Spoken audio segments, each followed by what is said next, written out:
ছবিগুলো থাকে, ভিডিওগুলো থাকে, দেখেন অত্যন্ত দুঃখজনক ব্যাপার হচ্ছে যে আজ থেকে 1 বছর আগে যখন আমরা এখানে মানববন্ধন করেছিলাম, আজকে যে পরিমাণ জনসমাগম দেখতেছেন তার 10 ভাগের 1 ভাগ জনগণ এখানে দাঁড়ায় নাই। কেন দাঁড়ায় নাই?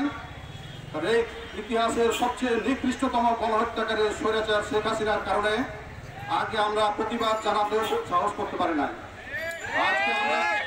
আজকে আমরা এখানে প্রায় 500-1000 মানুষ জড়ো হয়েছি, তো সেই দিন মাত্র 50 জনের বেশি লোক আমরা জড়ো করতেই পারি না। কেন পারি নাই? আপনারা আজকে এতগুলো মিডিয়ার লোক এখানে হাজির হয়েছেন, কিন্তু সেই দিন কিন্তু এখানে মাত্র হাতে গোনা 5-7 জন মিডিয়ার লোক ছিলেন। আজকে আপনারা যে স্বাধীনতা ভোগ করছেন, ছাত্র জনতার বিপ্লবের ফল হিসাবে স্বাধীনতা ভোগ করছেন। আজকে আমরা যে প্রতিবাদের জন্য এই রাস্তায় দাঁড়িয়েছি, সেই ছাত্র জনতার বিপ্লবের কারণে আজকে আমরা প্রতিবাদ করতে পারছি। আমরা ছাত্র জনতাকে ধন্যবাদ দিতে চাই, যারা আমাদেরকে 15 বছরের একটা পরাধীনতা থেকে আমাদেরকে মুক্ত করেছে। আমরা অত্যন্ত দুঃখ ভারাক্রান্ত হৃদয়ে বলতে চাই যে গোলাম কাজেম আলী রাজশাহীর মতো একটা শান্ত সৌম্য শহরে রাত্রি 11টার সময় নৃশংসভাবে খুন হয়েছিলেন। সেই খুনের যে প্যাটার্ন বা জখমের যে ধরন ছিল, ওনার একদম হৃৎপিণ্ডের উপরে 3টি ছুরিকাঘাত করা হয়েছে, আর কোথাও কোনো কিছু করা হয় না। তাতে বলা যায় যে এই খুনি যারা ছিলেন তারা পূর্ব পরিকল্পিতভাবে করেছেন এবং একজন পেশাদার খুনি দিয়ে এই খুন করানো হয়েছিল। আমাদের সন্দেহ আছে অনেকের উপরেই, যখন একজন মানুষ খুন হয় তখন আমাদেরকে খুনের বিচারের জন্য রাস্তায় দাঁড়াতে হয়। এটা একজন নাগরিক হিসেবে আমাদের জন্য অত্যন্ত লজ্জার। রাষ্ট্রের উচিত ছিল, রাষ্ট্রের দায়িত্ব হল একজন খুনির শাস্তি নিশ্চিত করা। একজন ব্যক্তি খুন হলে রাষ্ট্রের দায়িত্ব হলো তার খুনিদেরকে চিহ্নিত করা, খুনিদেরকে আইনের আওতায় নিয়ে আসা। আমরা একজন খুন হয়েছে, তার জন্য আমাদেরকে দাবি আদায় কেন করতে হবে, দাবি দিতে হবে কেন?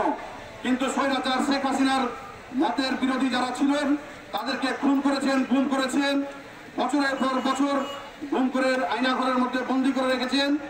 আমরা কোনো প্রতিবাদ করতে পারি নাই। দেশি বিদেশি যত মিডিয়া ছিল, কোনো মিডিয়ায় তাদের এই মুখগুলা খুলতে পারে নাই। যেসব সাংবাদিক মিডিয়া কর্মী কোনো কথা বলতে চেয়েছে তাদেরও কণ্ঠরোধ করা হয়েছে। যে কয়েকজন সাংবাদিক এই নিয়ে কথা বলেছেন, অত্যন্ত তথ্যমূলক ডকুমেন্টারি কথাবার্তা বলেছেন, তারা কেউ দেশে থাকতে পারে নাই, তারা সবাই বিদেশে বসে কথা বলেছেন। তাদেরকে হুমকি দেওয়া যে কথা বলার ইচ্ছা থাকলে, ক্ষমতা থাকলে, সক্ষমতা থাকলে দেশে এসে কথা বলো, কতখানি কলিজা আছে আমরা দেখি। তারা আমাদেরকে এই হুমকি এতদিন দিয়েছেন। পুলিশ 3 দিন পর্যন্ত, পুলিশ এই হত্যাকাণ্ডের 3 দিন পর্যন্ত পুলিশ কোনো কর্মকাণ্ড করে নাই। 3 দিন পর্যন্ত পুলিশ নিষ্ক্রিয় ছিল। রাজশাহী শহরে যেখানে শত হাজার সিসিটিভি ক্যামেরা আছে, সেখানে পুলিশ কোনো ধরনের সিসিটিভি ক্যামেরার কোনো ইনভেস্টিগেশন করে নাই। রাজশাহীর মতো একটা সৌম্য সুন্দর শহর থেকে খুনিরা কিভাবে খুন করার পরে নির্বিঘ্নে পালিয়ে যেতে পারে। এবং আপনারা জানবেন, ওই সময় শুধু গোলাম কাজেম আলী নাই, গোলাম কাজেম আলীর মতো আরো প্রায় 8টি-10টি নৃশংস এরকম হত্যাকাণ্ড সংঘটিত হয়েছে। তাতে আমাদের মনে বদ্ধমূল ধারণা হয়েছে এই হত্যাকাণ্ড সরকারের মদদে হয়েছে, খুনি হাসিনার মদদে হয়েছিল। আজকে আমরা সেই মদতদানকারীদের বিরুদ্ধে ব্যবস্থা নেওয়ার জন্য অন্তর্বর্তীকালীন সরকারের কাছে আমাদের উদাত্ত আহ্বান জানাই। এই খুনের সাথে যারা বা যেভাবে সম্পৃক্ত থাকুক না কেন, যত বড় পর্যায়ের লোক হোক না কেন, বিচার যদি আমরা না করতে পারি তাহলে শুধুমাত্র একজন কাজে মানে বিচার করে আমরা বাংলাদেশে কোনো ন্যায় প্রতিষ্ঠা করতে পারবো না। আমরা চাই গত 15 বছরে গণতান্ত্রিক আন্দোলনে বিভিন্ন পর্যায়ের বিভিন্ন দলকে নির্বিশেষে সবাইকে হত্যা করা হয়েছে, তাদের খুন করা হয়েছে, বিভিন্ন মামলা দেওয়া হয়েছে। এই খুনি শেখ হাসিনা কাজেম আলীকে হত্যা করা সহজ একদিনে বাইরে, তার ধারাবাহিকভাবে খুন করার তার যে পৈশাচিক নেশা তারই বলি হয়েছে আমাদের ভাই ডক্টর কাজেম আলী আহমেদ। আমরা চাই এই খুনিদেরকে অতি দ্রুত গ্রেপ্তার করা হোক। তার যদি আমরা বিচার না পাই তাহলে আমাদের ভবিষ্যতে আমরা এখানে ন্যায়, তার মতো একটা ভালো মানুষ নৃশংসভাবে খুন হয়েছে, তার বিচার আমরা করতে পারি না। আমাদের এটা জাতি হিসেবে আমাদের ব্যর্থতা আমি করবো, এবং এই ব্যর্থতা অতি অবিলম্বে আমাদের কাটায় উঠতে হবে এবং যে কোনো মূল্যে তার যারা খুনি তাদেরকে ধরে বের করে নিয়ে আসতে হবে, তাদের দৃষ্টান্তমূলক শাস্তি দিতে হবে। তাই আমার আজকের অনুরোধ, সবাইকে আসসালামু আলাইকুম জানাচ্ছি এবং তার হয়ে মাফি চাওয়া হবে। আমার বুক খালি হয়েছে, সন্তানেরা এতিম হয়েছে, তার স্ত্রী বিধবা হয়েছে।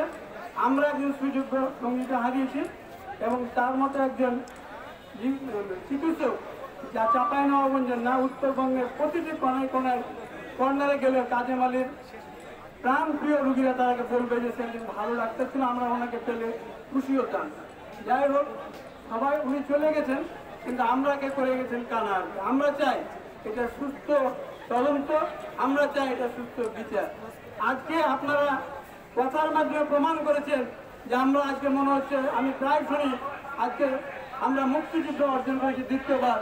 আজকে তাই মনে হলো যে এতদিন পর্যন্ত আমরা যদি কোনো কর্মকাণ্ডের জন্য 10 জন লোক একত্রিত হতে চেয়েছি, সেখানে দেখেছি যে পুলিশ এসে হাজির হয়েছে এবং তারা নির্যাতিত হয়ে তারাকে পালাতে হয়েছে, কাউকে গুম হতে হয়েছে। আপনারা গুমের খবর অনেক জানেন, ইলিয়াস আলী গুম হয়েছে। আপনারা যারা প্রেস ইলেকট্রিক মিডিয়া আসছেন, আপনারা জানেন কত আগে আপনাদেরই সহধর্মিনী কীভাবে গুম হয়েছে, তার আপনারা এখনো বিচার পাননি। কিন্তু আমরা আমাদের ডাক্তারদের বিচার পাচ্ছি না। আমাদের শুধু এটুকুই দাবি। আমি জানি আজকে অনেক রৌদ্র এবং অনেক তাপ আছে, সবাই এখানে বিরক্ত হয়ে যাবে, রাস্তা অবরুদ্ধ হয়েছে। আমি বেশি কিছু বলবো না, আমি শুধু এটুকু আমার পক্ষ থেকে আমি খুশি আদায় করছি এবং আল্লাহর কাছে শুকরিয়া আদায় করছি যে আমরা আজকে স্বাধীনতার, আমার দ্বিতীয় স্বাধীনতার যুদ্ধ অর্জন করে আমরা যে মুখ প্রাণ খুলে সবাই নিজের ভাষা ব্যক্ত করতে পারছি, এটি আমার কাছে অনেক কিছু পাওয়া, আমাদের কাছে অনেক কিছু পাওয়া। এর থেকে আর বেশি আমরা অনেক কিছু চাইতে পারি না। এখন আমরা যে কারণে এসেছি, এই কাজেম আলীর হত্যার আমরা সুস্থ তদন্ত চাই, সুস্থ বিচার চাই, দোষী ব্যক্তিদের ফাঁসি চাই এবং এই ফাঁসির মাধ্যমে আমরা এটা ফাঁসি না হওয়া পর্যন্ত এই যে আমরা বৈষম্যবিরোধী চিকিৎসক পরিষদ গঠন করেছি, এটা কখনোই জমে যাবে না, কখনোই বসে যাবে না। এটা আমরা অবশ্যই বিচার দেখে, আল্লাহ যদি আমাদের সহায় থাকেন, আমরা অবশ্যই বিচার দেখে যেতে চাই এবং এই বিচারের সুফল আমরা পাবো বলে আশা করি। আমি উচ্চ ডিগ্রিধারী সম্পন্ন একজন চিকিৎসক ছিলেন এবং ফেসবুকে আমি যেটা দেখতে পেয়েছি, অনেক রোগীদের রিভিউ পেয়েছি তার সম্পর্কে। এত ভালো মানের একজন চিকিৎসক ছিলেন যে সেটা কল্পনাতীত। এইরকম একজন মেধাবী চিকিৎসক একটি জাতির সম্পদ, শুধু চাঁপাইনবাবগঞ্জ না, সারা বাংলাদেশের সম্পদ।